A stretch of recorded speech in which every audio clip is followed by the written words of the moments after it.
parallelogram I want to talk about is just a square. And because a square is a parallelogram, you could still use the area formula base times height. However, in a square, what do you know about the base and the height? They're equal. So you might also see the area formula written as s squared for a square. I don't care which way you think of it. Okay, so let's say you're given a problem in which you have a square outside of a circle, and I ask you find the shaded region of this figure.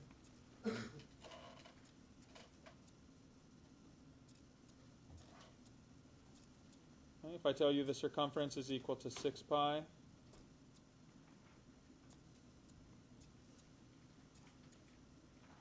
and I want you to find the shaded area.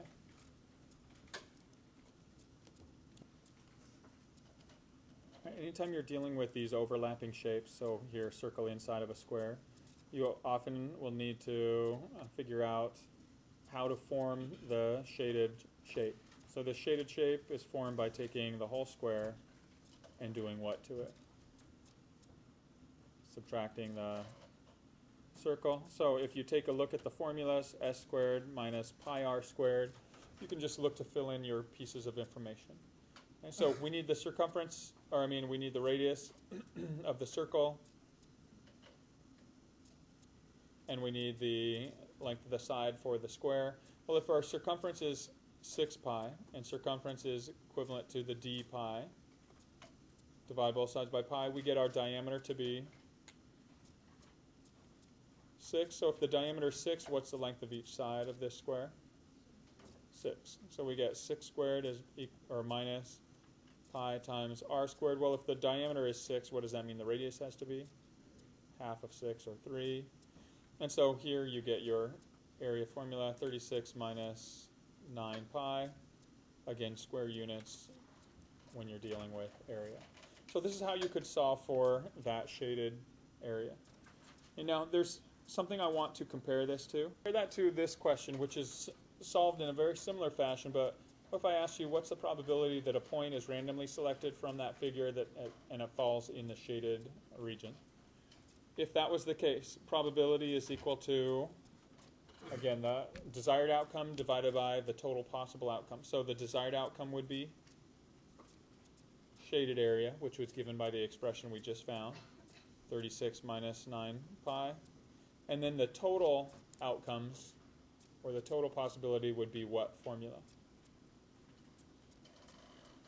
The total is the area of the whole, shaded and unshaded combined. Together those form what shape? Just the square, right? So divided by 6 squared, or 36. So if you calculated this, so 36 minus 9 pi, and then divided that by 36, put it in decimal form, you would get approximately 21 degrees, or not degrees, but 0.21 or 21% as your probability. Okay, there's another way that you could have found this probability. This is the probability. I'm right here.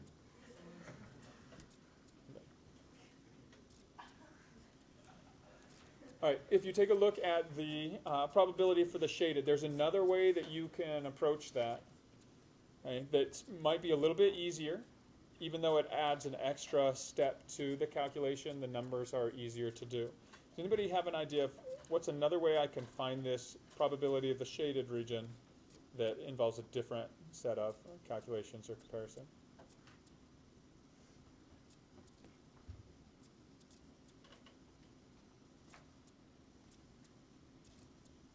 What if I said, is there any way to find the probability of the unshaded portion of this? What would be the calculation for the probability of the unshaded portion? The total unshaded, which is what shape? Circle, so pi r squared, so 9 pi, right?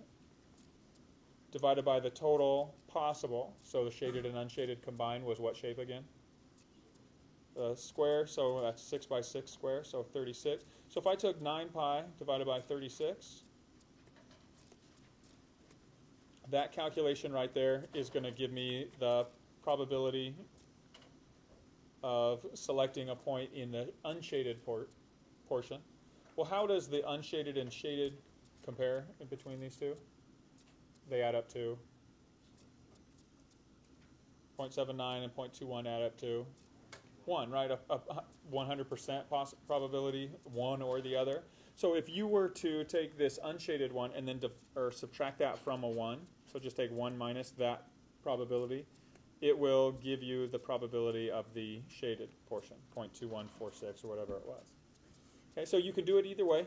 Oftentimes this way is probably easier calculations because you don't have to think about how to create your shaded part. You just take the unshaded part, the easier one to calculate, subtract that probability from 1.